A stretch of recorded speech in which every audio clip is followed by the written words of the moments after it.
Today, the President of Ukraine, Volodymyr Zelensky, signed a law restoring the independence of National Anti-Corruption Bureau of Ukraine and Specialized Anti-Corruption Prosecutor's Office. As the head of state emphasized, this law guarantees the absence of any external influence or interference in the work of National Anti-Corruption Bureau of Ukraine and Specialized Anti-Corruption Prosecutor's Office.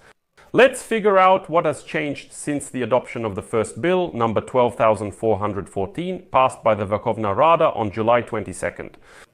How did Ukrainians react to this? Why did Europe perceive this step positively and even withdraw their threats to freeze funding for Ukraine? And why does the head of the Specialized Anti-Corruption Prosecutor's Office of Ukraine still say that pressure on anti-corruption agencies in Ukraine will continue? And he revealed some details about why all this fuss was made in the first place. Why did Zelensky's team initially decide to revoke the independence of the anti-corruption agencies? It appears they've restored the law, but upon closer examination, it's clear that it hasn't been fully reinstated. I'm Alexei Pechi. It's July 31st. Let's solve this. Before we start, I ask you to subscribe to this channel, give it a like, leave any comment you want, and be sure to subscribe to my Telegram channel, Pechi News. The link is in the description of this video. So, the President of Ukraine, Volodymyr Zelensky, has signed the newly approved law by the Verkhovna Rada on amendments to the Criminal Procedure Code of Ukraine and certain legislative acts of Ukraine, regarding the strengthening of the powers of the National Anti-Corruption Bureau of Ukraine and the Specialized Anti-Corruption Prosecutor's Office. Next is a quote. "I want to thank all the parliamentarians for passing my bill, which is now a law. Once I sign the document, the text will be published right away. These are guarantees for the normal independent operation of anti-corruption agencies and all law enforcement bodies of our state." Well, as Zelensky emphasized, this law guarantees the absence of any external influences or interference, including thanks to polygraph checks. He added that these checks will be regular for all law enforcement officers who have access to state secrets or who have relatives in Russia. Quote, "The decision is correct. 331 deputies voted in favor, exactly as it should be as a basis. And overall, it's very important that the government listens to public opinion and hears its citizens. Ukraine is definitely a democracy, no doubt about it. Officials will also promptly inform Ukraine's partners about this law." Let me remind you that today, on July 31st, members of parliament supported the president's bill to restore the powers of National Anti-Corruption Bureau of Ukraine and Specialized Anti-Corruption Prosecutor's Office. 331 members of parliament voted for this decision. The law stipulates that the Prosecutor General and his deputies will not be able to give instructions to the prosecutors of the Specialized Anti-Corruption Prosecutor's Office. The employees of the Anti-Corruption Prosecutor's Office are subordinate only to the head of the Anti-Corruption Prosecutor's Office, his first deputy, and his deputy. The Prosecutor General is also prohibited from giving instructions to National Anti-Corruption Bureau of Ukraine detectives. At the same time, employees of anti-corruption agencies, like other law enforcement officers, will be required to undergo polygraph testing once every 2 years. Well, as always, the devil is in the details. It would seem that everything looks perfect.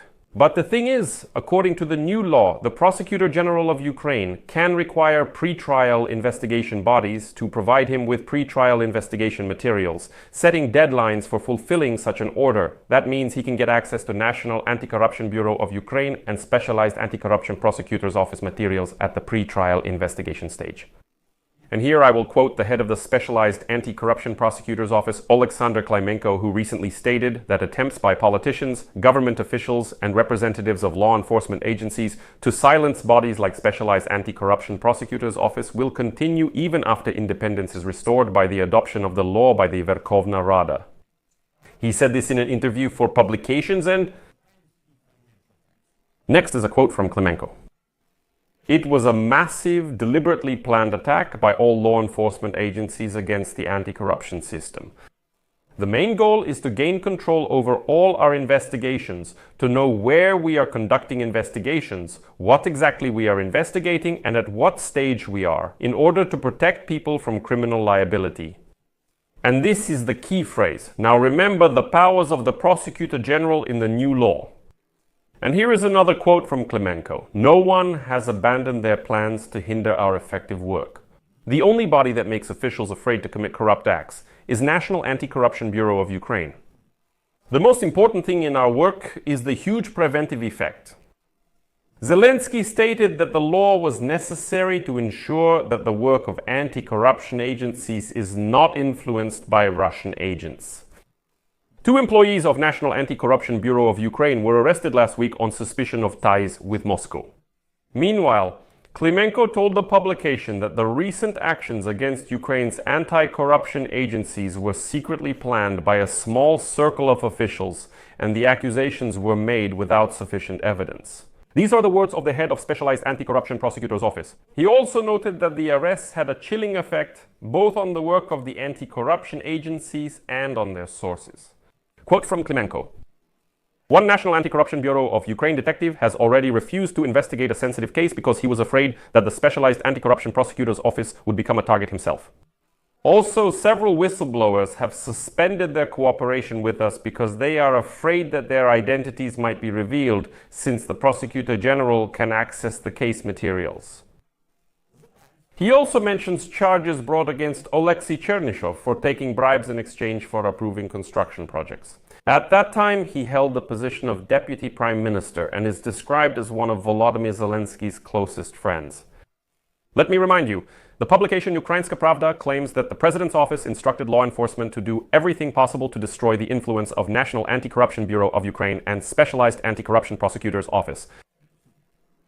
But when asked whether he believes that it was Zelensky who initiated the campaign against National Anti-Corruption Bureau of Ukraine and Specialized Anti-Corruption Prosecutor's Office, Klimenko said that people should draw their own conclusions. Although earlier in an interview, the head of Specialized Anti-Corruption Prosecutor's Office, Klimenko, stated the following, quote, "The highest levels of power in the country are not only involved, but also deeply engaged in undermining anti-corruption efforts in Ukraine." So, in the end, what has actually changed? Bill number 12,414, adopted by the Rada on July 22, stipulated that the Prosecutor General of Ukraine would get access to case materials. National Anti-Corruption Bureau of Ukraine will be able to interfere in the activities of Specialized Anti-Corruption Prosecutor's Office, independently change jurisdiction, and sign off on suspicions. Bill number 11,533, which returns National Anti-Corruption Bureau of Ukraine and Specialized Anti-Corruption Prosecutor's Office to their previous powers, which was adopted today and which guarantees the procedural independence of these bodies. The document asserts that the Prosecutor General is prohibited from interfering in National Anti-Corruption Bureau of Ukraine NABU's cases. A change of jurisdiction is possible only with the consent of the head of Specialized Anti-Corruption Prosecutor's Office and Specialized Anti-Corruption Prosecutor's Office. His decisions on procedural matters remain completely independent. It is also stipulated that National Anti-Corruption Bureau of Ukraine employees with access to state secrets must undergo a polygraph, but the control over this will be exercised not by the Security Service of Ukraine but by the internal department of the Anti-Corruption Bureau itself. Nevertheless, the Prosecutor General, who, let me remind you, is appointed by the President, will still be able to access certain case materials at the pre-trial investigation stage. Nevertheless, the European Union congratulated Ukraine on the adoption of the law restoring the powers of National Anti-Corruption Bureau of Ukraine and Specialized Anti-Corruption Prosecutor's Office, which, in their opinion, addresses the main issues regarding the independence of anti-corruption bodies in Ukraine that arose as a result of the previous vote. This was stated in a message from the European Commission, and now I will quote this message for you. With today's vote, the Verkhovna Rada has restored key guarantees for the independence of anti-corruption bodies. In our opinion, the law addresses the key issues of the independence of National Anti-Corruption Bureau of Ukraine and Specialized Anti-Corruption Prosecutor's Office. However, we must review the final text. This is not the end of the process, because Ukraine's future accession to the European Union will require ongoing efforts in fighting corruption and upholding the rule of law. We expect Ukraine to quickly fulfill these commitments and take decisive action on the rule of law. We continue to closely monitor the situation and are ready to provide support. And most importantly, the European Union does not intend to stop financial assistance to Ukraine.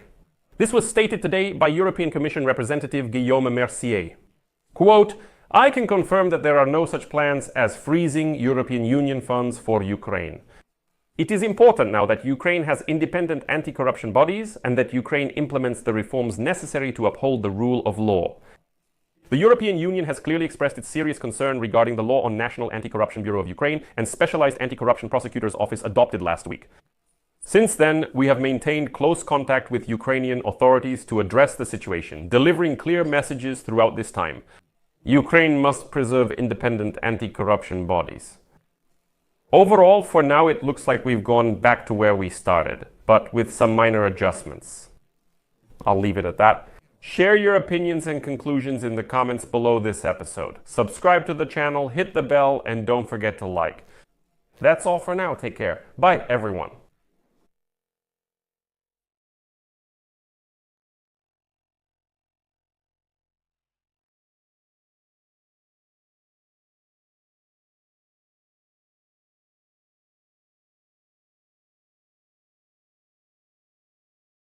Subtitles created by